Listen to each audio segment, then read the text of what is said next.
Olá, gente querida! Hoje é sexta-feira, dia 9 de outubro, e temos um texto muito belo, mas também complexo na liturgia de hoje. É por isso que é muito importante que você acompanhe a reflexão do Santo Evangelho de hoje. Lucas, capítulo 11, versículos 15 a 26. Naquele tempo, Jesus estava expulsando um demônio, mas alguns disseram: é por Beelzebul, o príncipe dos demônios, que ele expulsa os demônios. Outros, para tentar Jesus, pediam-lhe um sinal do céu. Mas, conhecendo seus pensamentos, Jesus disse-lhes: todo reino dividido contra si mesmo será destruído, e cairá uma casa por cima da outra. Ora, se até Satanás está dividido contra si mesmo, como poderá sobreviver o seu reino? Vós dizeis que é por Beelzebul que eu expulso os demônios. Se é por Beelzebul que eu expulso os demônios, vossos filhos os expulsam por meio de quem? Por isso, eles mesmos serão vossos juízos. Mas se é pelo dedo de Deus que eu expulso os demônios, então chegou para vós o reino de Deus. Quando um homem forte e bem armado guarda a própria casa, os seus bens estão seguros. Mas quando chega um homem mais forte do que ele, vence-o, arranca-lhe a armadura na qual ele confiava e reparte o que roubou. Quem não está comigo, está contra mim. E quem não recolhe comigo, dispersa. Quando o espírito mau sai de um homem, fica vagando em lugares desertos à procura de repouso. Não o encontrando, ele diz: vou voltar para minha casa, de onde eu saí. Quando ele chega, encontra a casa varrida e arrumada. Então ele vai e traz consigo outros 7 espíritos piores do que ele. E entrando, instalam-se aí. No fim, este homem fica em condição pior do que antes. Palavra da salvação. Glória a vós, Senhor. Como vocês percebem, meus irmãos, minhas irmãs, o texto de hoje narra um exorcismo de modo muito breve.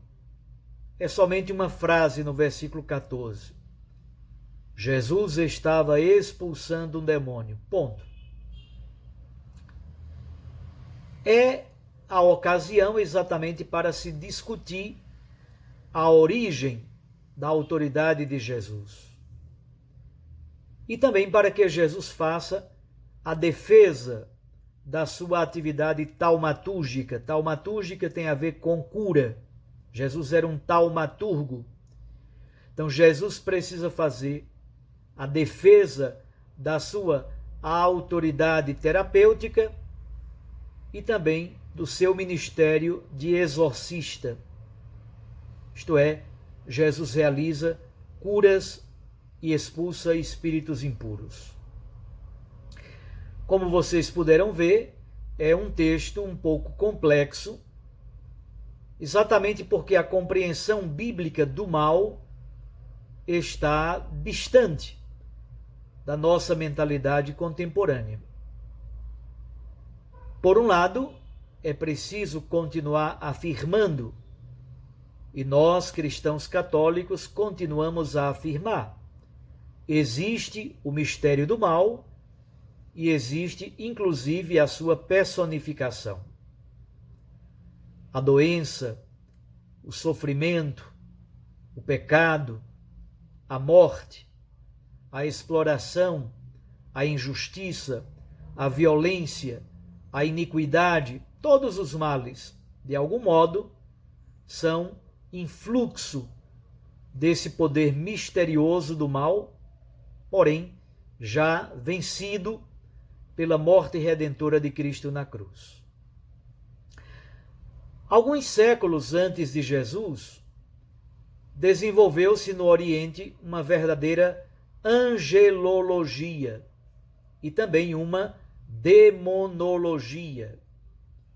Começaram a refletir sobre as miríades e miríades de anjos e também de demônios, de espíritos impuros.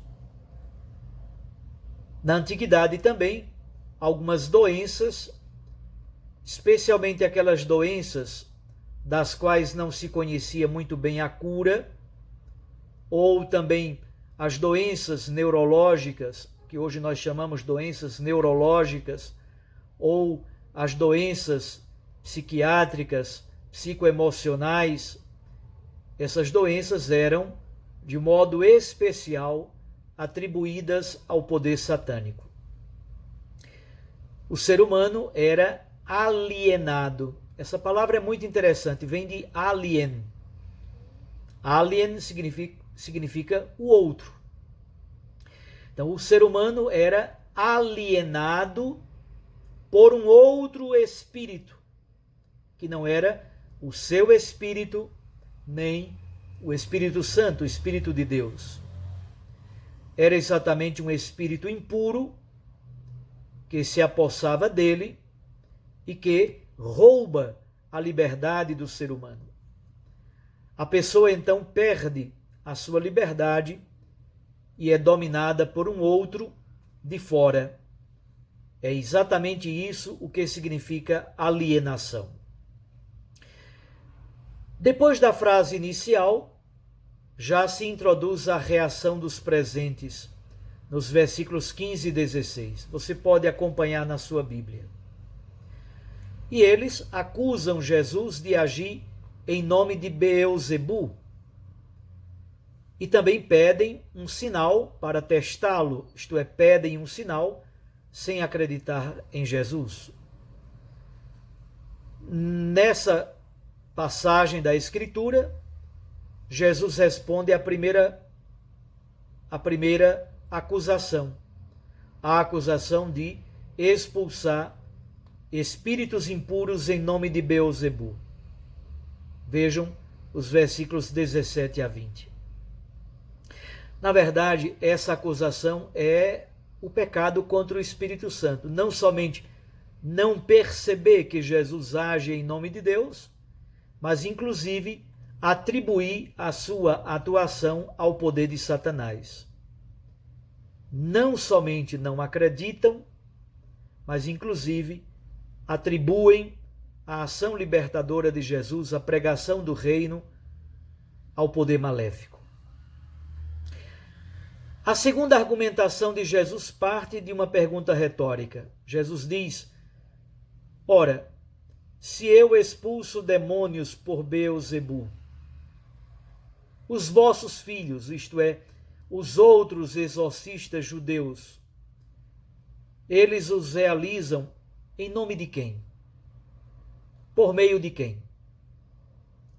É uma pergunta retórica que ajuda a refletir sobre a origem da autoridade libertadora de Jesus. A terceira argumentação, no versículo 20, aponta mais para o horizonte da positividade. Ele conduz os seus interlocutores, os seus ouvintes, a refletirem sobre a possibilidade de os seus exorcismos serem feitos em nome do Deus libertador, do Deus de Israel. E ele faz isso por meio de uma frase hipotética. Se é pelo dedo de Deus que eu expulso os demônios, e então chegou para vós o reino de Deus. Isto é, Jesus expulsa demônios para expressar plenamente a presença do reinado de Deus, da autoridade, do senhorio de Deus sobre a humanidade. E isso seria, de fato, o sinal maior da presença do reinado de Deus. Como é belo também nessa frase, no versículo 20, essa imagem, dedo de Deus.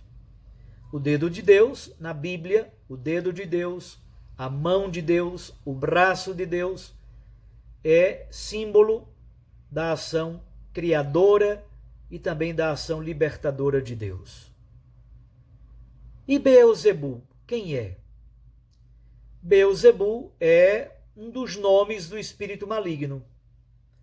O nome é composto por Baal, que significa senhor ou príncipe, e Zebul, que significa esterco, imundície, porcaria. Portanto, Beelzebu é o príncipe da imundície, o príncipe do esterco, para não usar aquela palavra pior. São Jerônimo, a partir exatamente de 2 Reis, capítulo 1, versículo 2, ele prefere compreender como Beelzebub, com B no final, que significa Senhor das Moscas, um ídolo da antiguidade, exatamente dos Ecronitas, como aparece lá em 2 Reis. Em todo caso, Beelzebu quer significar que é o príncipe do espírito maligno. É uma força maléfica que atua no mundo. No final do texto, a partir do versículo 21, de 21 a 26, Jesus então passa a contar uma outra história. A história de um homem forte que foi vencido por aquele que é mais forte ainda. Essa expressão é muito bonita. Aquele que é o mais forte. Em grego se diz ischiroteros. E é bonito perceber que no Evangelho de Lucas, capítulo 3, versículo 16, São João Batista vai dizer que Jesus é aquele que é o mais forte. João Batista diz, vai vir um outro que é mais forte do que eu. É um modo de Jesus dizer, o demônio é forte? É. Tem poder? Tem algum poder. Mas existe alguém que é mais forte do que ele. É bonito também como diz Paulo na carta aos Coríntios, lá no capítulo 1, versículo 25. São Paulo diz que a fraqueza de Deus é mais forte do que os homens. Olha que beleza. A fraqueza de Cristo pregado na cruz é mais forte do que todo o poder maléfico. Jesus, contudo, chama a nossa atenção para não baixarmos a guarda. Exatamente porque a luta contra o poder maléfico de Satanás, contra o seu poder, contra o pecado estrutural presente no mundo, essa luta é travada desde o princípio, basta a gente recordar de Gênesis capítulo 3, versículo 15. A imagem da casa é como se fosse o interior do ser humano. O espírito impuro que já foi expulso pretende retornar a toda hora, o tempo inteiro.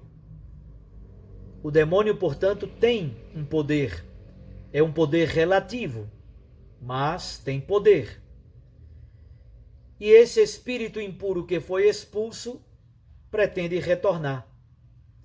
Ele está presente nas estruturas sociais, nas relações interpessoais, na destruição da natureza, no egoísmo, na violência, na exploração do ser humano por outro ser humano.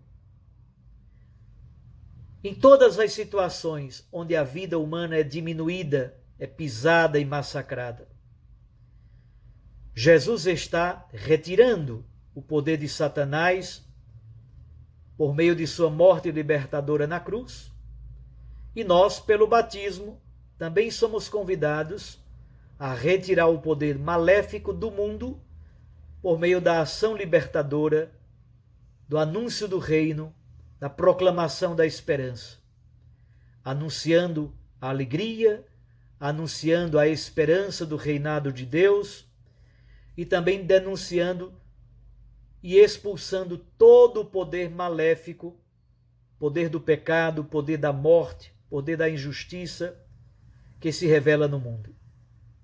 Mas atenção, os que foram libertados não podem negligenciar, não podem baixar a guarda. Devem cuidar com muita vigilância, exatamente porque a hostilidade continua e o inimigo pode retornar com mais força a qualquer momento. Diante da missão de Jesus, não é possível neutralidade. Jesus mesmo diz: quem não está com ele, está contra ele.